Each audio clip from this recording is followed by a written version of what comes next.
காஷ்மீர் பயங்கரவாத தாக்குதலில் உயிரிழந்த கடற்படை அதிகாரியின் உடல் வைக்கப்பட்ட பெட்டியை அவருடைய மனைவி கட்டி அழுதது நாட்டையே உலுக்கியுள்ளது.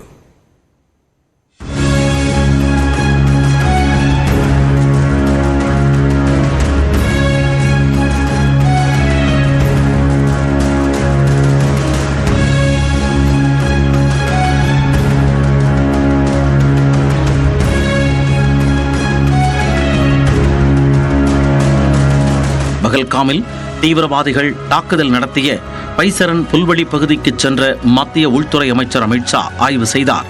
தாக்குதலில் காயமடைந்து அனந்த்நாக் அரசு மருத்துவக் கல்லூரி மருத்துவமனையில் சிகிச்சை பெற்று வருபவர்களை சந்தித்தும் ஆறுதல் கூறினார். முன்னதாக ஸ்ரீநகரில் அஞ்சலிக்காக வைக்கப்பட்டிருந்த தீவிரவாதிகள் தாக்குதலில் உயிரிழந்த 26 பேரின் உடல்களுக்கும் அமித்ஷா இறுதி அஞ்சலி செலுத்தினார். அதன்பின் தீவிரவாத தாக்குதலில் இறந்தவர்களின் உடல்கள் அவர்களது சொந்த ஊர்களுக்கு அனுப்பி வைக்கப்பட்டன. 6 நாட்களுக்கு முன்பு திருமணமாகி தனது மனைவியுடன் தேனிலவு கொண்டாட்டத்தில் ஈடுபட்டிருந்த ஹரியானா மாநிலத்தைச் சேர்ந்த கடற்படை அதிகாரியான லெப்டினன்ட் வினய் நர்வால் பகல்காம் பயங்கரவாத தாக்குதலில் வீர மரணமடைந்தார். அவரது உடல் டெல்லி விமான நிலையம் கொண்டு வரப்பட்ட நிலையில் சவப்பெட்டியை கட்டி அணைத்து அவரது மனைவி ஹிமான்ஷி கதறி அழுத காட்சி காண்போரை கலங்க வைத்தது.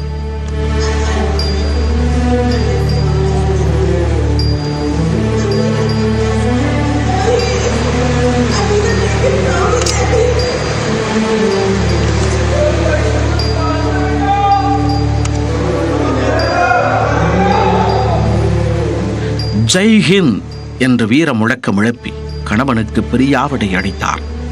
முன்னதாக துப்பாக்கிச் சூட்டில் கணவனை இழந்த ஹிமான்ஷி அவரது உடல் அருகே செய்வதறியாது அமர்ந்திருக்கும் புகைப்படம் வெளியாகி காண்போர் மனதை உலுக்கியது. இந்நிலையில் சொந்த ஊரான கர்னாலுக்கு எடுத்துச் செல்லப்பட்ட வினயின் உடலுக்கு அவரது சகோதரி இறுதிச் சடங்குகளை செய்தார்.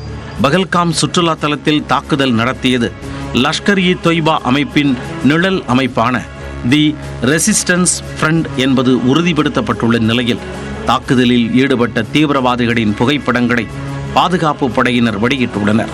மேலும் 3 தீவிரவாதிகளின் மாதிரி ஓவியங்களும் வெளியிடப்பட்டுள்ளன. இந்த தீவிரவாதிகள் குறித்து தகவல் அளிப்போருக்கு 20 லட்சம் ரூபாய் சன்மானம் வழங்கப்படும் என்றும் காஷ்மீர் காவல்துறை அறிவித்துள்ளது.